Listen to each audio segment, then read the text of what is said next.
And hello, students. This is an addition or auxiliary video to how to do NPV. I think people are having a little bit of trouble doing that. Okay, so let me go over this. This has to do with base case. I've created a tab here. It's chapter 3 base case. This is really important. If you got most of the base case and NPV is your issue, then you're doing pretty well. Okay, so you got most of it.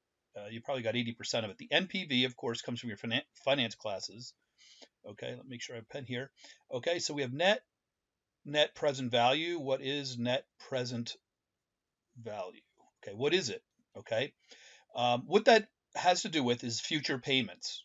Okay, so you're going to set up your spreadsheet according to the type of periods that you have. Okay, so it could be quarters where you'd have four, 1, 2, 3, 4, Q1, Q2, Q3, Q4. You hear that all the time in the news. Okay, so it could be your quarters, or it could be 12 of these 5, 6, 7, 8, 9, 10, 11, 12. 1, 2, 5, 6, 7, 8, 9, 10, 11, 12. And I have each of these columns here. So you have 12 months. It doesn't necessarily mean that this is one of January. Okay. Our college works on the academic year. So our fiscal year begins on 1 July, as it is. So just to give you an idea that sometimes we use months generically. We don't talk about January, February, March, April. It just has to do, especially in forecasting, with when we start. Okay, so this is the day that we start a project. Okay, so we're doing base case. Okay, we're talking about doing a project at work. We're doing a rough thumbnail sketch of what the project is going to look like, and most projects start that way. Okay, they start very simply, and it's tests on everybody to see if they get the basics of it. Okay, so let's say you have a business. All right, so you have a business and you're making coffee cups, okay? And you're just going to track things by quarter. So that's Q1, Q2, Q3, Q4, okay? So one way to think of it, maybe not super correctly, is to think of the future payments that we're going to get, okay? So first of all, they're going to come in at the end of the month, okay? You need to know in your problem how you're doing things when all the transactions take place, okay? So when we model it, we're not doing continuous, like every day there's a different influx and outflow of cash and all that kind of thing. We're just treating it as one big lump sum at the end of the period. And that's pretty much the most common one.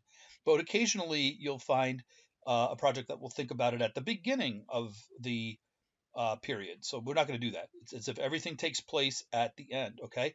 So if you were to borrow money, you would have to pay the bill. You've borrowed the money for 30 days or so, and you would have to pay the interest on it. Okay. Right. So that's one way to look at what we're talking about, the discount value. Okay. And there's three different ways to look at the discount value. One is you can take a look at interpret the discount value as inflation. Another one would be interest. And the third way would be opportunity cost. Okay, so I'm not, for this video, I'm not going to worry about opportunity cost, but let's worry about inflation, because generally when we're talking about net present value on projects like we are for the base case here, what we're saying is that at the beginning we sign a contract. So this is really contract law, or contracts and negotiation. It says you're going to do a project. Let's say you're going to build the Tappan Zee Bridge, the TZ Bridge. Okay, let's say you're going to build that, and it's going to take you 4 quarters to do it. Okay, and so when you build it, you need to get paid here. Okay, so what happens if you said we will do the Tappan Zee Bridge in 4 months for $4 billion, and each quarter? I hope I didn't misspeak until now. Okay, I'm saying quarters here. Okay, so we have 4 quarters here, and we're going to take 1 billion each of the quarters for the year. Okay, because it ended up costing about $4 billion, I think. Okay, so if you're going to get a cash flow, an influx of one bill, one bill, one bill, and one bill. Okay, so what we're accounting for a lot is interest. Or I'm sorry, is inflation here. Is that constant erosion of value of the dollar? Okay, it's always great, pretty much always greater than zero, and sometimes it's very high. In your entire lifetime, you have never lived through a span when there was high inflation. It has only been, I think, during your lifetimes at the highest, like maybe 3%. Okay, during my lifetime, inflation was, I'd have to go back and look, but you can go by interest rates and car loans and crazy stuff in the 1970s when I was just a kid. Uh, Back in the 1970s, you could see 20% inflation. Okay, or if you take a look at your credit cards, okay, look at what you could be if you don't pay it off. You're paying like 19 to 29%. It is absolute usury on there. Okay, so the other kind of discount value we would think about is interest. Okay, but I'm just trying to make a point that you're not that familiar with when there actually is really significant inflation. It's been controlled pretty much in the last 20 to 25 years. Okay, so what happens is let's say that our discount value is 8%. And I think this is where most people are making a mistake.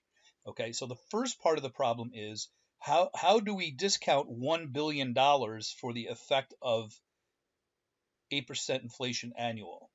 Okay, so what I think probably many people are doing here is they're forgetting to divide 8% by 4 quarters.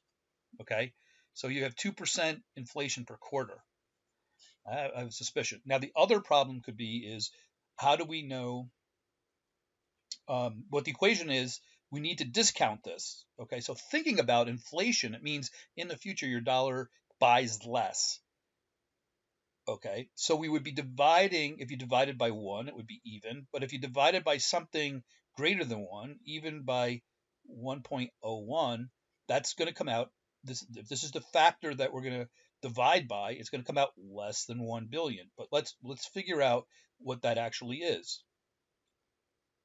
When you put money into a savings account, let's do it in months. 6, 7, 8, 9, 10, 12. Okay, so if you put $100 in, you'll have what? And it's at, let's make it easy to begin with, at least 10%. Let's say you have a 10% savings account, which is impossible. Nobody has that these days. But what would you have after one period? $110, right? No, you would not have $110. Okay, we have to figure out you'd have 100 plus 100 times 10%. You know what? I'm going to use 12%. 100 times 12% over the number of periods. Okay, so it's going to be 100 plus 100 times 0.01. Okay, so what is percent of 100? 101. Okay, so the first payment here, that when you look at that point, if they accrue it at the end of every period, you'd have $101 in there. Okay, so there's the simple interest is 12%. That's simple or annual. Okay, to get the idea from that. Okay, so let's factor this equation out. Okay, because this is the root of discounting or interest. Okay, because that's going to be 100 times 1 plus 0.01. Okay. All right. So what does it? How much do you have the second period? You can have after the second period, you can have all of this. Okay. This is from going from the end of the first to the end of the second. You're going to have now. This was at the end of the second. It's going to accrue interest. All right. And you're going to see that the equation ends up being it's going to be your principal. In this case, was 100. Okay, your principal times 1 plus the simple rate over the number of periods. Okay. And after the first period, we would raise this to the first. Okay. And after the second period, you're going to find out if you did the derivation here, it would be 1 over your rate, 1 plus your rate over how many periods you have, and that's 12. We would know that, right? It'd be raised to the 2. Okay. That's what your bank account would read in the second period. So if you notice, we're raising it to what period that we're looking at. That's the simple interest calculation. Okay. So when we do the opposite, when we look at future cash flows, Okay, what we actually do is we take the future value of 1 billion. Okay, so that's 1 billion we had coming in. All right, and we would divide by 1 plus the rate over the number of periods raised to the period. What period are we in? Okay, so in our example, we're only going to have 4 quarters. Get rid of that. Whoops, I got rid of one too many there. 2, 3, 4. Okay. All right. Now the difference between the top problem, what we're pretending here is you put $100 in and never touched it. That's to keep the problem simple. Okay. The future values could be all over the place. That's what you're really finding in these base cases is that you have to do a lot of revenue adds and expenses, subtract the expenses from the revenues, and figure out what the net flow is for that period. Okay, and so these future flows are actually all different. I'm going to use a simple case that it's $1 billion, and hopefully this will give you the leg up to finish off the problem there. Okay, so we have future value over that 1 plus the rate divided by the number of periods raised to the period. Okay, so that's future value 1, future value 2, future value 3, future value, what's a 3? Future value 4. Okay, so we just have these cash flows coming in, future cash flows coming in. Okay, so these can be different, but I'm giving you a problem where each of them are the same. And what we're going to find out is after only 3 months, $1 billion will have been eroded a little bit. And then we go another 3 months, the next payment will have been eroded by inflation by a lot more. And by the third, a lot more. And the third, even more. Okay, so let me type these things in here. So put in here Q1, Q2, Q3, and Q4, okay? And the cash flows that you're calculating in the base case, you're just coming down the columns and you're adding them up. I'm just doing a simple here. So we're going to put in here $1 billion. Try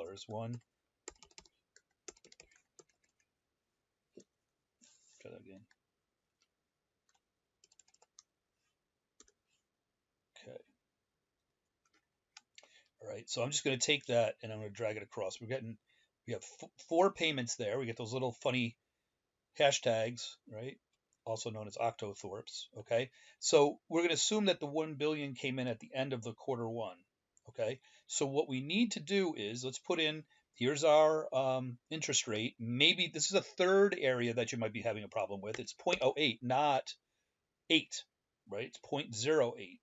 Maybe that's one of your problems. And as I'm doing this, I'm remembering where things usually go awry. Okay, and the number of periods is 4. Okay, we'll put that in there. So this is going to be inflation. And this is going to be num periods. Okay, and in fact, I'm going to name, Control C. I'm going to name that cell by coming up here and dumping that in there. Now that cell is going to be known as number of periods. Okay, and then we're going to do the same for this. Showing you a little trick here. It's not a trick, it's just a nice thing to do in Excel to remember where it'll end up in our formulas. It's actually going to use the name of the cell in the formulas, right? So, okay, so we have to divide by 1 plus whatever the rate is divided by the number of periods and then raise it to the period. So I'm going to cheat and I'm going to put in one. This is the period number 1, period number 2, period number 3, period number 4. We're going to raise it to that number. Let's see here. I'm going to do this. I'm going to center that up. I'm always working to clean things up so we can see what they are. And these are going to be the cash flows. Okay. So follow me now. We have to implement this equation here. So it's going to be equal to the future value of $1 billion, right? Divided by, and for sure, we're going to need at least one set of parentheses. Right? We're actually going to end up needing more. I think we need 3 sets of parentheses. So let's try it out. We're going to go 1 plus, and this is a good place to use parentheses. I'm going to put another set in here. Usually I put the parentheses completely in so I don't forget and get messed up and don't forget an end parentheses on there. So it's 1 plus the rate, notice the inflation rate, let's see, divided by the number of periods. See that? It actually uses the name in the formula. That's kind of cool, right? All right. So we have do do do do do. Okay. And we're going to take all of that and raise it. You use the caret symbol, that's shift 6, and we're going to raise it to the period. We're in period 1. Okay, so anything raised to 1 is itself. Okay, so I'm going to hit enter. Oh, it almost looks right. Okay, I'm going to format these cells right now. I'll take that, and I'm going to get rid of the pennies here. Okay, so I'm going to click this little doodad up here in the menu. Bloop, bloop. Okay, I'm just worried about whole dollars. These are a huge amount of dollars. We aren't really cared about the pennies. Okay, so let's see. Can I take that and drag it across? All right, so what happens is when we use a named cell, it treats it as absolute reference. Okay, so it's not going to auto increment that. And I think we could just drag that right across, probably get our numbers. Okay, now as we drag it across, notice what these are. Let me zoom in a little bit here. A little bit. Okay, it's just what we said. Okay, we had 1 billion got demoted by 19 million dollars. $19 million. We lost $19 million of buying power. We could buy, what could you buy with $19 million? It's the difference between the payment and if the true economic inflation is at 8%, we lost like almost $20 million from that. And then we go to the next one, it's like another $20 million. In fact, it's more than that. The second payment, we're already down $40 million. So we lost 20 here. We lost of buying power, 40 million of buying power here, 60 million here, and like 80 million here. Okay. So if you use Alt equals as a shortcut, okay, all right, in our account we have $4 billion if we don't put anything else in or take anything out. We have $4 billion in our account. But what's the buying power? Is I'm gonna use Alt equals again. That's a shortcut for adding. Okay, and we ended up losing $192 million. Well, in fact, let's use what we, let's use Excel for what it's good for. So this is going to be equal to that minus that. All right. Yep. We lost over 1 year. If the inflation was 8%, we lost $192 million. Well, how does the world work, you ask? Okay. Certainly, we have to figure a way of all the projects in the world when they do these calculations. And so we've solved the problem. This is what you need for the base case. You have to use that correct equation there. That might have been giving you some trouble.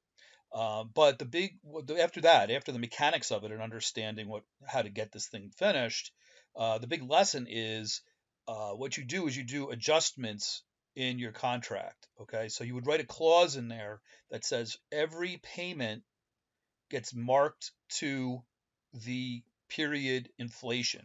So you can get some pretty official inflation rates from banks or from actually sovereignties or whatever else. They can tell you what the inflation rate was, and then the payer actually will pay you in adjusted dollars. So you adjustments to the contract.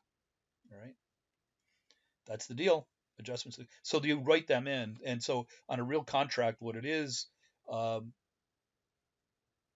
everybody has to protect against inflation. But in an ideal world, what you would do as the contractor, you're getting paid, is you make sure the contract has these clauses written in there. Very standard things. All right.